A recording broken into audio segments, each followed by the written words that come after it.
उदालगुरिनि रायजो राजाफोरनि थाखाय मोनसे बिसेस दिन मानोना दिनैनि सानाव बड'फा UN ब्रह्मनि मुङै 29 बोसोर सिगाङावनो गायसनजानाय All India UN Brahma gulf cup टुर्नामेन्टनि खेला जागायजेनबाय। बे खेलाखौ दुलाराय बर' फरायसा आफाद उदालगुरि जिल्ला कमिटि आरो लोगोसे उदालगुरि डिस्ट्रिक्ट स्पर्ट्स एस'सिएशन बे मोननैजों लोगो नांनानै बोसोरफ्रोमबो खुंबाय थादों आरो देग्लायबो खुंदों। बेखौ खुंनायाव जा मोनथाम थांखि दं। मोनसेया जाबाय बड'फा उपेन्द्रनाथ ब्रह्मनि मुंखौ जों अरायथा खालामनाय, बिथांखौ सनमान होनाय। नैथि थांखिया जाबाय जोंनि ओनसोलाव थानाय उन्दै सेंग्रा सिख्लाफोरखौ फुटबल खेलनि प्रति मोनसे इन्सपिरेसन होनाय। लोगोसे बेबायदि गेलेनायनि गेजेरजों बिभिन्न जायगानिफ्राय जिहेतु बे गेलेनो फैयो मोजां मोजां प्लेयारफोर, बिथांमोनखौ नायनानै फुटबलनि टेकनिकखौ सोलोंनानै जोंनि बे ओनसोलनि फुटबल प्लेयारफ्रा जाहाथे गावखौनो सासे मोजां एक्सपार्ट प्लेयार हिसाबै नेशनेल इन्टारनेशनेल लेभेलनि गेलेनो हानाय जाहाथे बानायनायनि खाबु लायो, बे बाथ्राखौ लानानै जों बे खेलाखौ दैदेनबाय थादों। आरो थांनाय समफोरनि जि खेल खोब मोजां स्टेन्डार्डनि जादों आरो एबारबो आसा खालामो जों खेलाया मोजां जागोन। जों आसलथे बेखौ उदालगुरि स्टेडियामाव गेलेहोबाय थानाय जादोंमोन, खिन्थु थांनाय बोसोरनिफ्राय स्टेडियामखौ रिपेयार खालामनायखाय जों एबार 3थि बोसोर जाबाय बेवहाय नलबारि फिल्डआव गेलेनायखौ अनुस्थान खालामनाय। खिन्थु जा नलबारि फिल्डआ एसे फिसा आरो खस्थ' जायो, बेनिखायनो जोंहा स्टेडियाम जेब्ला कमप्लिट जागोन अब्ला जों मोजां गेलेहोनो हागोन। दिनै बिटिआर सरकारा गेलेनायखौ जौगाहोनो थाखाय गोबां हाबाफारि लादों। प्रत्येक MCLA समस्तियाव मोनसे स्टेडियाम फुटबल ग्राउन्ड मोजां खालामनायनि मोनसे हाबाफारि लादों, मिनि स्टेडियाम बानायनायनि हाबाफारि लादों।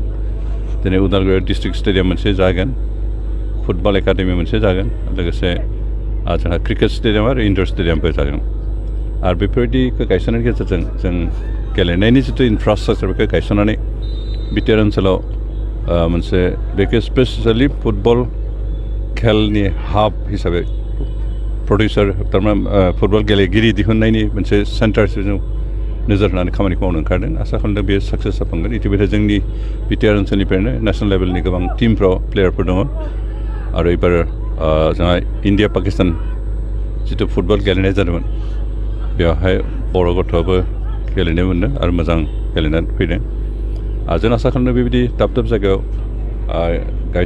गेलेहोनाय जिथु खेला जिथु टुर्नामेन्टफोर दं, जा डिमाकुसि दं, हरिसिंगायाव दं, उदालगुरि दं, बेनिफ्राय आरो गुबुन गुबुन जायगाफ्राव क'क्राझार दं, चिरां, प्रत्येक जिल्लायावनो मोनब्रै बिदि फुटबल खेला दं स्टेट रिकगनाइज्ड। आरो बेफोर खेल गायसननायनि गेजेरजों जों मोजां प्लेयार दिहुनलांनो हाबाय थागोन। आरो बिनि अनगायैबो जों बे ओनसोलाव मोजां फुटबल इनफ्रास्ट्राक्चार लोगोसे गुबुन गुबुन खेलानि इनफ्रास्ट्राक्चार गायसननायनि गेजेरजों जोंनि ओनसोलखौ खेलनि मोनसे हाब हिसाबै जों दिहुननो नाजादों। बेखौ जों बिटिआर सरकारबो जिखिनि हायो बेखौ नाजाबाय थादों। इतिमध्य जों थांनाय बोसोराव ISPL नर्थ इस्टआव थानाय गासै 6 डिटेल काउन्सिलफोरनि गेजेराव टुर्नामेन्ट जादोंमोन। एबारबो गायसननाय जागोन, दाहालागै डेट फिक्स खालामनाय जायाखै।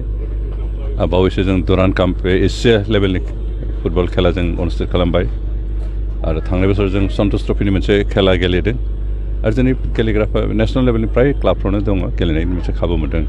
आरो जों बेबायदि खेला जुदि होबाय थायो निस्सय जोंनि ओनसोलनिफ्राय इन्टारनेसनेल लेभेलनि प्लेयार दिहुननो हागोन। आरो जों बेखौ आसा खालामदों, मानोना जों गेलेनायखौ जिहेतु दा प्रफेसनेल हिसाबै लानायनि खाबु फैबाय, बेनिखायनो जों जेसेबां हायो जोंनि ओनसोलनिफ्राय मोजां प्लेयार दिहुननो नाजागोन।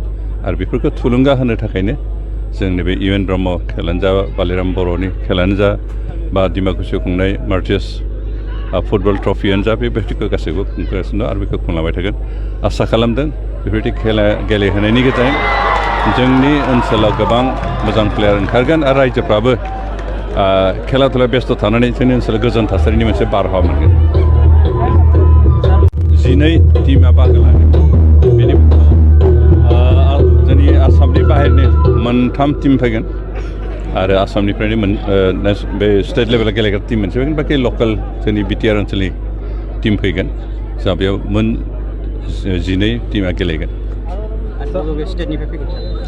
जों इतिमধ্যে कन्टेक्ट खालामनायनि मोननायनि बिथोराव वेस्ट बेंगलनिफ्राय टीम मोनसे फैगोन ओमफ्राय अरुणाचलनिफ्राय फैगोन ओमफ्राय मेघालयनिफ्राय फैगोन मणिपुरनिफ्राय कन्टेक्ट खालामदों दासिमहालागै कनफार्म जों मोननो हायाखै खिन्थु हमनानै दोनदों मनबिर बसुमतारी आरो गोगोमसार गयारिमोना दिनै नेसनेलनि जानानै गेलेबाय बड'लेण्डनिफ्राय बिथांमोननि थाखाय बिटिआर गभर्नमेन्टआ माबा मोनसे साननाय जादों नामा बेबायदि थिसननायनि बेलायाव बेबायदि जों दासिमहालागै मा खालामाखै खिन्थु बिथांमोनखौ जों बरायो जे बिटिआर ओनसोलनिफ्राय नेसनेल लेभेलनि प्लेयार जानानै इन्टारनेसनेल खेलायाव गेलेहैबाय आरो जों आसा खालामदों बेबायदिनो ओंखारबावगोन बिथांमोनल' नङा आरो जों जेसेबां हायो बिथांमोननि गेजेरजों जोंनि बर' सेंग्राफोरखौ थुलुंगा होनानै दावगालांनायाव जों बिटिआर सरकारनिफ्राय जेसेबां हायो हेफाजाब होगोन नैबे फिल्डनि थाखाय माबाफोर थांखि लादों नामा जिहेतु नैबे फिल्डआ मोनसे जारिमिनारि थावनि बड'फानि सावनाय हांगारखौ लाबोनानै नैबे फिल्डआवनो फबनाय जादोंमोन आसलथे नैबे फिल्डआ आसलथे मोनसे फुटबल फिल्ड जानो थाखाय एसे फिसा खारन रेलवेनि गोबां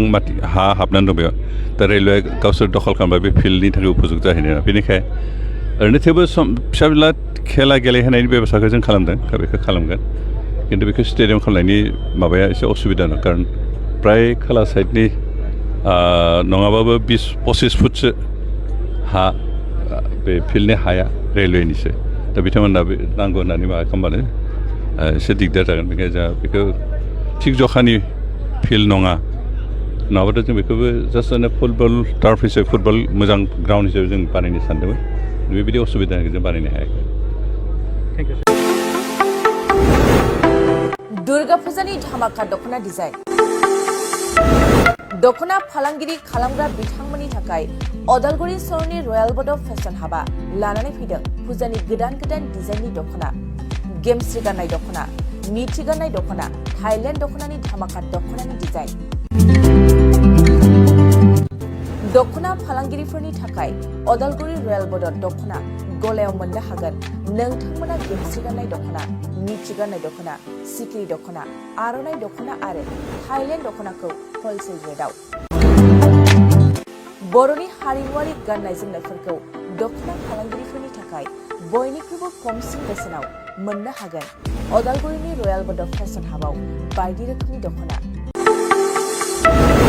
नोंथाङा दखनानि फालांगि खालामनोब्लाबो रयेल बड' हाबाव गासैबो दखनाखौ हलसेल रेटआव मोननो हागोन खम बेसेनावनो लांनानै फालांगिबो खालामनो हागोन रयेल बड' गलायाव थांनाय फैनायनिबो जेबो उसुबिदा गैया रयेल बड' हाब दखना गलानि थङानो जाबाय अदालगुरि रेल स्टेशननि साखाथियावनो सोरबाफोर दुर्गा फुजानि अफारखौ खाबु लानानै दखना फालांगि खालामनोब्ला 9957383083 जानबुं नङाव खौरां